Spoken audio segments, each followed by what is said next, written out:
Hello everyone, ఇది నేను మిగిలిన ఇడ్లీ పిండి ఉంటుంది కదా, సో దాంతో ఏదైనా కొత్తగా ట్రై చేసుకుందాం అనేసి పునుగులు ట్రై చేసా.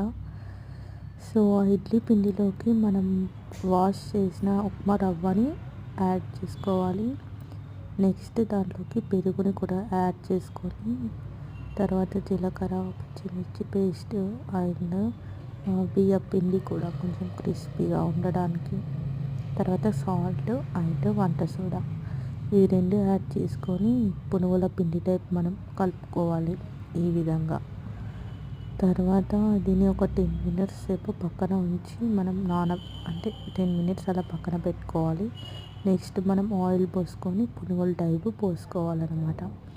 నేనైతే కొంచెం ఆయిల్ పోసా, ఎందుకంటే ఇది ఫస్ట్ టైం ట్రై చేసినాను కాబట్టి మా మమ్మీ తిడుతుందనే భయంతో ఏదో అలా చేసా. బట్ టేస్ట్ మాత్రం ఎక్స్పెక్ట్ చేసిన దానికంటే సూపర్గా వచ్చింది. మీరు కూడా ట్రై చేసుకోండి అండ్ నా ఛానల్ని కూడా సబ్స్క్రైబ్ చేసుకోండి. Bye guys.